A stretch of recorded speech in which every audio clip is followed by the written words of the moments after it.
कि मैं आर्मी में जॉब करता था और आर्मी में जॉब करते करते मुझे बिजनेस मिला था। मैं पार्ट टाइम इस काम को मैंने किया है। मेरे इस बिजनेस की शुरुआत हुई थी 9 अगस्त 2015 को। एक दिल्ली में शो था, उस शो में रामवीर सर ने मुझे बुलाया था। मेरे अप्लाई मेरे महागुरु मेरे मेंटर रामवीर सर हैं, उन्होंने मुझे बुलाया था। वो मेरा पहला दिन था। तो मैं उससे पहले भी डायरेक्ट सेलिंग कर चुका था। तो मेरा डायरेक्ट सेलिंग से एक्चुअली विश्वास हट गया था, मन टूट गया था, क्योंकि मेरा पहला एक्सपीरियंस जो था वो खराब निकला था। 2010 से 12 के बीच में एक कंपनी में काम किया था, वहाँ फायदा होने की बजाय मुझे नुकसान हो गया था। तो लेकिन रामवीर सर के साथ बहुत अच्छा रिलेशन था, बहुत अच्छा व्यवहार था, तो जिसकी वजह से मैं उनको स्ट्रेट फॉरवर्ड मना नहीं कर पाया। तो उन्होंने मेरे को कुछ प्रोडक्ट दे दिए। तो आपको पता ही है कि AWPL के प्रोडक्टों में क्या दम है। तो प्रोडक्टों से मुझे रिजल्ट मिल गया। अब आपको पता है अपलाइन कितना चालाक होता है। पहले बोलता है कुछ नहीं करना, बोलता सिर्फ एक बार आप प्रोडक्ट देख करके, पहले बोलता आईडी लगा लो, फिर बोलता सर एक बार प्रोडक्ट यूज करके देख लो। और आपको पता ही है कि AWPL में प्रोडक्ट का रिजल्ट मिलना ही मिल रहा है। फिर फोन करके पूछता, हाँ सर कैसा लगा आपको प्रोडक्ट? सर बढ़िया लगा, अच्छा लगा। तो सर जो आपने पैसे लगाए हैं वो कमाना चाहते हो? कौन नहीं कमाना चाहेगा? हाँ सर कमाना चाहते हैं। तो बोला सर एक काम करो, आप एक मीटिंग है दिल्ली में, एक शो है दिल्ली में, वहाँ आ जाओ, आपके पैसे वापस हो जाएंगे, लेकिन उसके लिए 1000 रुपये आपको खर्च करने पड़ेंगे। मैंने कहा लो पहले 20,000 रुपये लगवा दिए, फिर 1000 रुपये वो लगाने की बात है। चलो चलते हैं। तो वहाँ गया दिल्ली में, तो 1000 लोगों का वो शो था और उस शो में यही अचीवर सेलिब्रेशन था, ये वो। अब मेरा माथा खराब है, तो मैं पहले देख चुका था।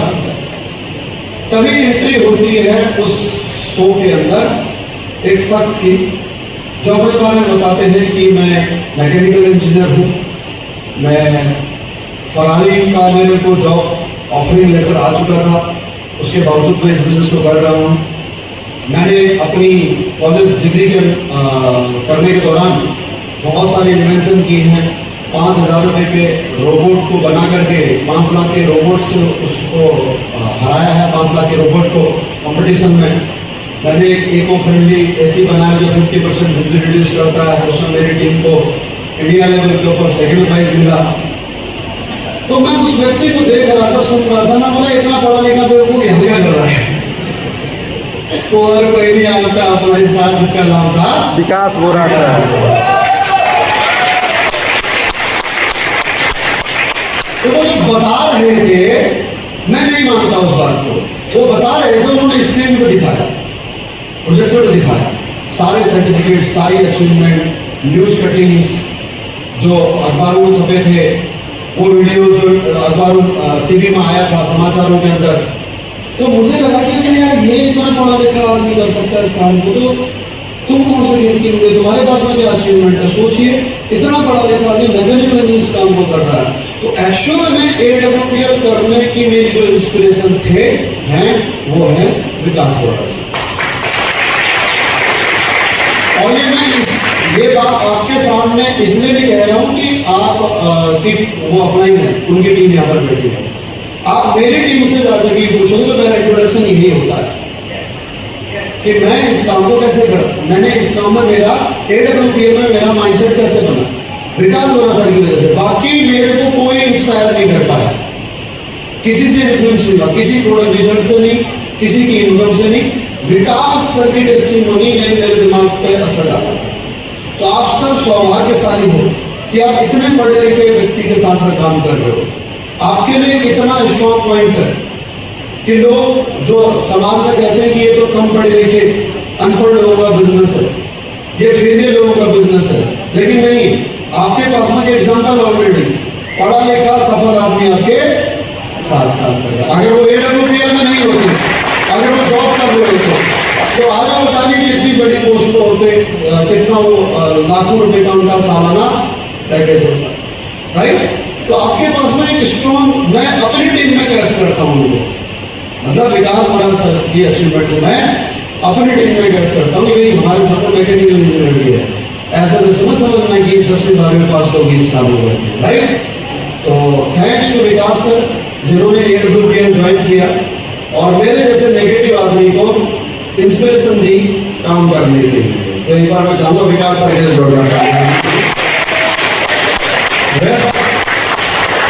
बेनीराम सर की बातों से मैं कुछ हद तक इत्तेफाक रखता हूँ।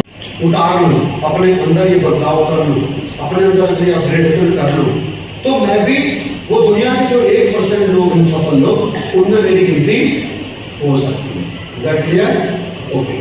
तो सबसे पहले जो टिप्स है कामयाबी के लिए वो है इमोशन। क्या है? इमोशन। जो इंसान कामयाब होते हैं इस दुनिया में, आपने पहले दिन की स्लाइड में देखा होगा कि 99% लोग फेलियर होते हैं दुनिया के अंदर और केवल 1% लोग होते हैं जो कामयाब होते हैं। जो 1% लोग वर्ल्ड वाइड कामयाब हैं वो इमोशन के लिए जीते हैं। किसके लिए जीते हैं? They live for emotion. वो पैसे के लिए नहीं जीते, वो गाड़ी घोड़ा लग्जरी के लिए नहीं जीते। उनके कामयाबी के पीछे जो वजह होती है वो होता है उनका इमोशन। Is that clear? उस इमोशन के लिए जब वो काम करना शुरू करते हैं तो उससे, उस काम से अगर उनके पास पैसा आता है तो उस पैसे से गाड़ी भी आती है, घर भी आता है, लाइफ भी लग्जरी हो जाती है। लेकिन उनके जीवन का उद्देश्य, प्राथमिकता गाड़ी, घर, पैसा, अच्छे कपड़े, अच्छी लाइफ स्टाइल नहीं होता है, बल्कि उसके पीछे उनकी वजह होती है इमोशन। क्या होता है? इमोशन। फॉर एग्जाम्पल धीरू भाई अंबानी जो इतना बड़ा एम्पायर बना करके गए रिलायंस ग्रुप का, तो उन्होंने इस काम को अपने लिए नहीं किया शुरू, उन्होंने इस काम को शुरू किया अपने परिवार के लिए। वो एक मिडिल क्लास फैमिली में उनका जन्म हुआ, एक वो अध्यापक के बेटे थे, 5 भाइयों में सबसे छोटे थे। अपने परिवार की तकलीफ को उनसे देखा नहीं गया, तो वो सबसे पहले ज्यादा पैसा कमाने के लिए गल्फ कंट्री में गए, यमन में गए और वो तेल के कारखाने में जॉब करते थे। अब जॉब तो इंडिया में मिल सकती है, अगर लेबरी करनी है, मजदूरी करनी है तो इंडिया में मिल सकती है, लेकिन वो बाहर क्यों गए? क्योंकि वहां ज्यादा पैसा मिलेगा। लेकिन जाहिर सी बात है जब बाहर जाएंगे तो परिवार से दूर होंगे, हाँ या ना? घर का खाना नहीं मिलेगा, ऐसा नो, यार तो छूट जाएंगे, हाँ या ना? शादी ब्याह रिश्तेदारी सब छूट जाएगी, ऐसा नो? पर्सनल लाइफ, अगर आपकी शादी हो रखी है तो आप पर्सनल लाइफ तक नहीं जी पाएंगे, आप 1-1 साल तक घर नहीं आएंगे, माँ बाप से दूर रहेंगे, पत्नी से दूर रहेंगे, बच्चे से दूर रहेंगे, हाँ या ना? तो ऐसे धीरू भाई अंबानी पता नहीं कितने हैं हमारे देश के अंदर जो अपने बच्चों की बेहतर लाइफ के लिए, जो अपने परिवार की बेहतर लाइफ के लिए गल्फ कंट्रियों में लेबरी कर रहे हैं, मजदूरी कर रहे हैं। 60-70 हजार रुपए, क्योंकि इंडिया में 10-15 हजार से ज्यादा एक लेबर को सैलरी नहीं मिलती है। नहीं तो आप पूछ लेना होटल स्टाफ से, जो हाउसकीपिंग में है, जो सर्विस में है, जो आपके मेंटेनेंस में है, आप उनसे पूछ लीजिए तुम्हारी सैलरी कितनी है। यही लोग अगर बाहर जाकर के जॉब करेंगे तो 60-70 हजार रुपए सैलरी मिलेगी, घर का खाना नहीं मिलेगा, एडवर्स कंडीशन होगी, घर का खाना नहीं मिलेगा, घर का जैसा माहौल नहीं मिलेगा, यहाँ के जैसा एनवायरनमेंट नहीं मिलेगा, मतलब कष्ट भरी जिंदगी जिएंगे। किसके लिए? अपने परिवार की बेहतर लाइफ के लिए। तो धीरू भाई अंबानी ने भी यमन में अपने परिवार की बेहतर लाइफ के लिए, ज्यादा पैसा कमाने के लिए गल्फ का रुख किया कि मैं ज्यादा पैसा कमाऊं और अपने परिवार की बेहतर लाइफ कर सकूं।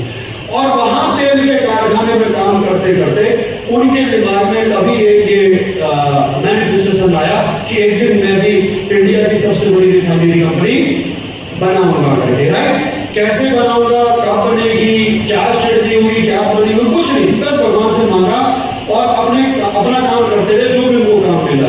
उन्होंने पेट्रोल पंप पे पेट्रोल भी बेचा हुआ है, तेल के कारखाने में भी काम किया हुआ है, गली गली जा करके सिर पे कपड़े की गठरी रख करके कपड़े भी बेचे हुए हैं, सब काम किए हुए उन्होंने। राइट? लेकिन उनका उद्देश्य, उनकी कभी पर्सनल लाइफ नहीं थी।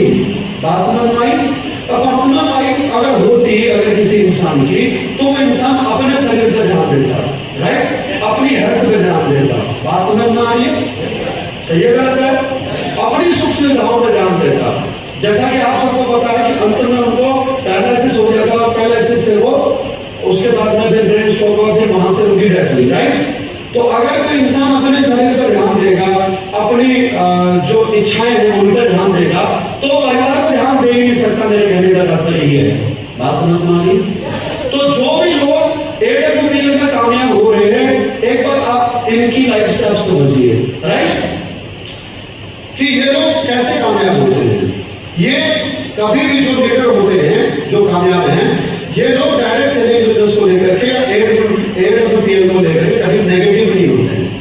काम करना मुश्किल नहीं है, एडब्ल्यूपीएल में काम करना मुश्किल नहीं है, बहुत आसान काम है, बहुत सिंपल काम है। लोगों से मिलना है, समझाना है, जो आता है बेस्ट है, नहीं तो नेक्स्ट है, राइट। जो आ जाए उसका स्वागत करो, जब नहीं आता उसका फॉलो करो। बहुत आसान काम है, लेकिन इतना आसान काम भी लोग क्यों नहीं कर पाते हैं? क्योंकि एक्चुअली मन से हार जाते हैं, लोग नेगेटिव हो जाते हैं, लोग डिमोटिवेट हो जाते हैं। और कैसी कैसी सिचुएशन में डिमोटिवेट हो जाते हैं? जैसे एग्जांपल के तौर पर किसी को प्रोडक्ट दिया, रिजल्ट नहीं आया, नेगेटिव हो गए, राइट। मान लो आयुर्वेद का कोई प्रोडक्ट दिया, रिजल्ट नहीं आया, वो नेगेटिव हो गए। क्यों नेगेटिव हो गए? अरे सर मैंने उसको प्रोडक्ट दिया, उसको रिजल्ट नहीं आया। अच्छा, तुम इस बिजनेस में कैसे आए थे? नहीं सर मेरे को पथरी थी और मैंने पथरी का प्रोडक्ट लिया और मेरी पथरी ठीक हो गई, मेरे को विश्वास हुआ इसलिए आया। खुद की साले की पथरी निकल गई है, उस पर भरोसा नहीं है, उसको उससे पॉजिटिव नहीं हो रहा। किसी के घुटनों का दर्द ठीक नहीं हुआ तो उसकी वजह से क्या हो गया? नेगेटिव हो गया। बात समझ में? कितनी छोटी सी बात है, हाँ या ना? ऐसा नो? किसी का केवाईसी अप्रूव नहीं हुआ, किसी का चेक नहीं बना, किसी का टारगेट अचीव नहीं हुआ, किसी के अपलाइन ने कुछ कह दिया, किसी के डाउनलाइन के साथ बहस हो गई, तो इंसान क्या हो जा रहा है? नेगेटिव हो जा रहा है। ऐसा नो? कोई नौकरी कर रहा है तो नौकरी में उसके जो सीनियर हैं, तो नौकरी के जो सीनियर हैं वो लोग उसे काम नहीं करने दे रहे हैं, तो वो घर में बैठ जा रहा है। किसी के घर वाले ही काम नहीं करने दे रहे। बात समझ में आ गई? यस और नो? तो कारण क्या है? एनर्जी लेवल नहीं है। मतलब कैसे? जैसे मैं इस बिजनेस में आया, मेरे लिए टारगेट गाड़ी थी ही नहीं, मेरे लिए टारगेट घर था ही नहीं। मेरे लिए जो टारगेट था वो था मेरे परिवार की बेहतर लाइफ। जब मैंने उस बेहतर लाइफ के लिए काम करना शुरू किया तो गाड़ी भी आ गई, घर भी आ गया और लाइफ भी अच्छी हुई। मानेगा? Thank you. मैं एक जॉब करने वाला व्यक्ति था, 40,000 में सैलरी मिल रही थी, राइट। 3 महीनों में अकेला भाई, तो 3 महीनों की शादी करने में, अपनी शादी करने में जीवन के 16 साल निकल गए। 6 कमरों का एक मकान था, 4 कमरे नीचे थे और 2 कमरे ऊपर थे। तो पूरी जिंदगी 4 कमरे किराए में रहे, वहां से 1000-1500 रुपया किराया आता था। तो 2 कमरे में पूरा परिवार एडजस्ट करता था। सबसे बड़ी बहन की शादी हो चुकी थी, मेरे से बड़ी बहन की शादी सन 2000 में हुई, मेरी शादी 2002 में हुई और मेरे से छोटी वाली की शादी 2009 में हुई। तो 5 लोग एक टाइम उस घर में रहे हैं और 5 लोगों के लिए 2 कमरे, राइट। तो वो तकलीफ मुझे दिखती थी कि हमारे पास में कंजेस्टेड घर है, हमें रहने के लिए एक अच्छा मकान चाहिए। समझ में आ रही बात? यस और नो? मुझे कार क्यों चाहिए? मुझे कार इसलिए चाहिए थी क्योंकि एक बार की बात है, मैं मोटरसाइकिल में अपनी वाइफ के साथ में रात को किसी बर्थडे पार्टी से आ रहा था गांव से। तो वहां से आ रहा था तो मेरा घर शहर से लगते हुए कस्बे के साथ में। तो नई हमारी शादी हुई थी, तो हम रात को बर्थडे से आ रहे थे, आइसक्रीम खाने के लिए रुके। तो रात को आइसक्रीम खाने के लिए रुके तो वहां पर 4-5 मुस्टंडे और आइसक्रीम खा रहे थे और वो ऐसे मतलब शब्दों में मेरी वाइफ को छेड़ रहे थे, भाभी जी हम आपको आइसक्रीम खिला दें। समझ में की बात? कमजोर की बीवी, गरीब की बीवी सबकी भाभी होती है, हाँ या ना? यस और नो? सही कह रहा हूँ, गलत कह रहा हूँ? अरे हाँ या ना? तो अब वो दर्द उस दिन, मतलब आज भी वो इंसिडेंट भूला नहीं मैं। जिंदगी में कितनी बातें होती है, सब याद रहता है क्या? सब याद रहता है क्या? क्यों नहीं रहता? क्योंकि जब तक आपके दिल को चोट नहीं लगती है, जब तक आपके दिल को कोई बात नहीं छूती, तब तो वो याद नहीं रहता। तो मुझे याद रहा। अगर आज जैसी स्थिति हो, अगर आज मेरे से कोई ऐसे कहे, मेरे सामने मेरी वाइफ को छेड़े, तो क्या मैं उसे छोड़ दूंगा? है? आज पैसा है, पावर है, राइट? आज ताकत है, पैसा है तो ताकत है, समझ में नहीं है? यस और नो? आज मैं फॉर्च्यूनर से चलता हूँ या फिर BMW से चलता हूँ, तो आज बड़ा तो छोड़ो उम्र का, छोटा इंसान भी मेरी वाइफ को भाभी नहीं कहता, मैम कहता है। क्या कहता है? समझ में आ रही बात? यस और नो? मेरे काम करने की वजह समझा रहा हूँ आपको कि मैं ये काम क्यों कर रहा हूँ। रहने के लिए ठीक घर नहीं था, उस घर से मेरे को बहुत तकलीफ थी, उस लाइफ से मेरे को बहुत ज्यादा परेशानी थी। मेरे पास में कार नहीं था, तो कार की वजह से मुझे क्या दिक्कत होती थी कि मुझे बस में सफर करना पड़ रहा है, मुझे ट्रेन में सफर करना पड़ रहा है।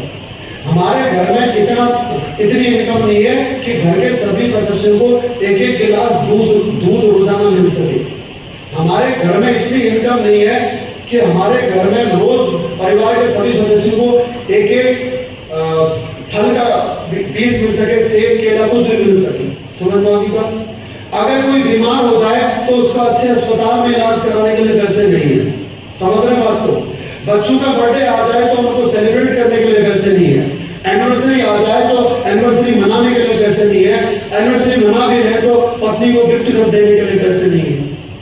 यहाँ नॉर्थ में एक त्योहार और होता है करवा चौथ का, कि करवा चौथ में पूरे दिन पत्नी भूखे रह रही है, प्यासी रह रही है, पानी का एक बूंद भी पी रही है पति की लंबी उम्र के लिए, और पत्नी इतना नहीं। समझ रहे बात को?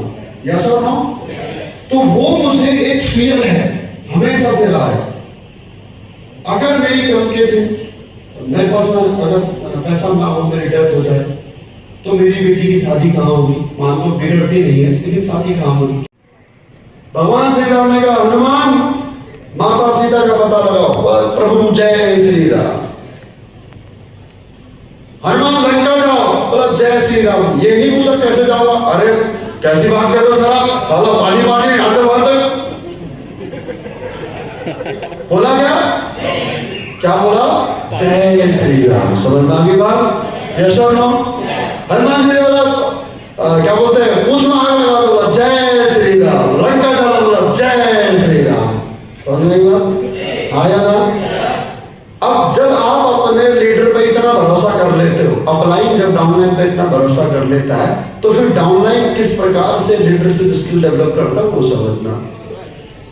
जब हनुमान जी लंका में थे, तो हनुमान जी को भगवान श्री राम ने ये तो बोल दिया लंका जाओ और माता सीता का पता लगाओ, लेकिन ये थोड़ी बताया कि अगर तेरे को राक्षस पकड़ लेंगे तो क्या करना है। ये बताया क्या है? तो उन्होंने अपना दिमाग लगाया, आया था और उसको मेघनाथ पकड़ के ले गया, तो बोला है तो रावण सारा ऊपर बैठा, मैं नीचे बैठा हुआ है, वो सूची करके अपना आसन बना के बैठ गया। सुनो, उसके बाद में बोला आग लगा दी पूछ में, तो बोला अब क्या कर रहे हैं, तुम्हारी लंका जलाते तो। बात समझ आ गई? उस समय तो कोई फोन नहीं था ना, गुरुजी क्या करूं, फंस गया। अरे बात समझ आ रही है? तो लीडर ऐसे डेवलप किए जाते हैं, राइट? तो अगर भगवान श्री राम की हर बात मानी हनुमान जी ने, तो जहां जहां राम पूजे जाते हैं वहां वहां हनुमान पूजे जाते हैं। बात समझ में आ गई? बस ये बाल बराबर का अंतर है भक्त और शिष्य में। किसमें? भक्त और शिष्य में। अर्जुन शिष्य का शिष्य रह गया, इसी वजह होने के बावजूद भी उसको आज तक इस दुनिया में कहीं रेस्पेक्ट नहीं मिली, कोई एक सिंगल मंदिर नहीं मिला, और हनुमान जी के विश्व के कोने कोने में मंदिर हैं। तो आपको डिसाइड करना है कि आपको अर्जुन बनना है या हनुमान। क्या बनना है? हनुमान। तो आज के बाद में जो भी आपके अपलाइन गए तो क्या बोलना है? जय श्री राम। हाँ, तो बोला होटल को आग लगा दो, जय श्री राम।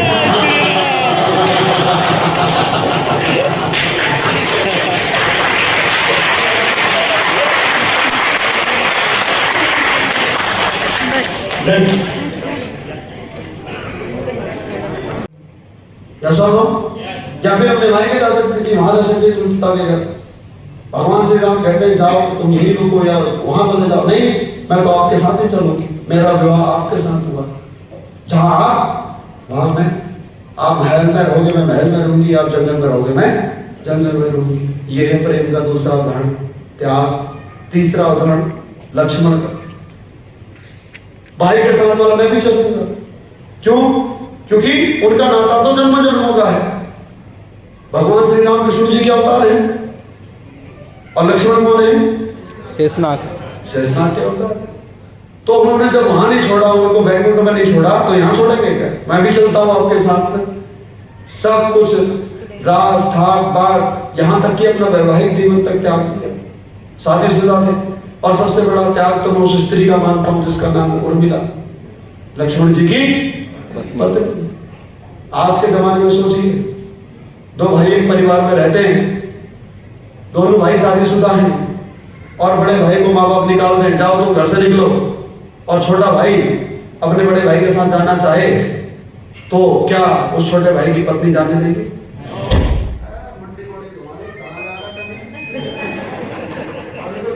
पूरा खाने का मजा आएगा, आया ना? यस और नो? तो ये फर्क है हमारे संस्कृति में। हमारी संस्कृति को क्यों मानना चाहिए, समझिए बात को।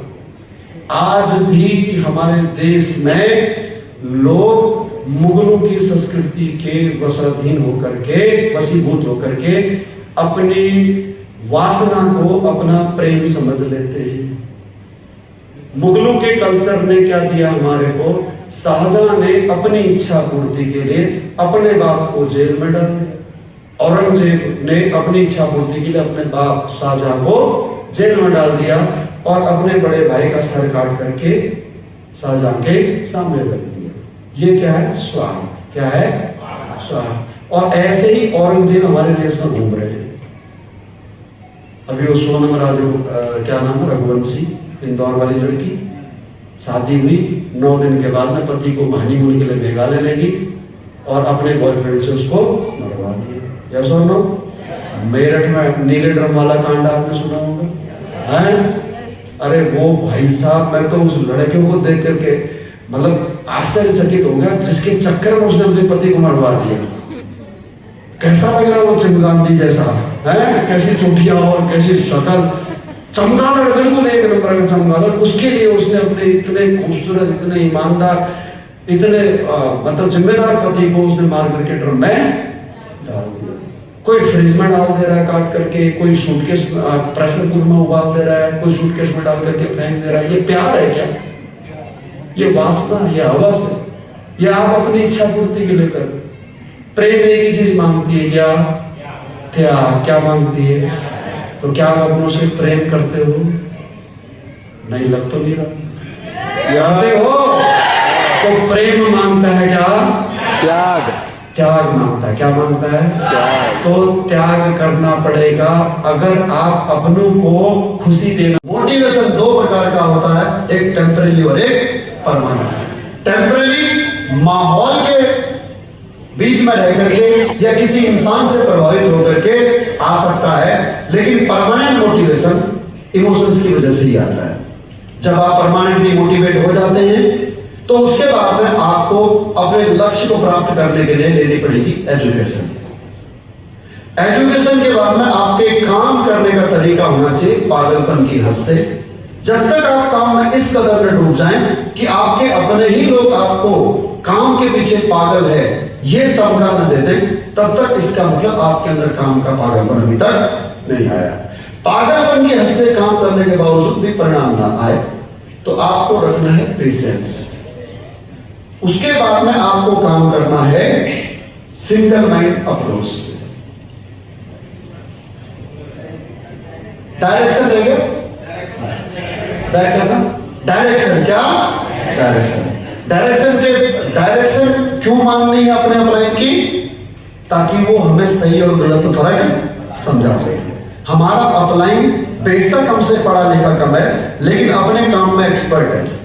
जैसे गूगल का मैप सब कुछ नहीं जानता लेकिन वो एक चीज जानता है कि कौन सा रास्ता कहां से जाता है। इसी प्रकार से हमारा अपलाइन हम बाकी सेक्टर में हमसे ज्यादा नहीं जानता लेकिन इस सेक्टर में हमसे ज्यादा जानता है। अगर उसका एक रैंक भी हमसे सीनियर है तो इसका मतलब हमसे एक रैंक की बात ज्यादा जानता है, इसलिए उसकी बात मानेंगे। उसके बाद में हमको काम करना है सिंगल माइंड अप्रोच के साथ।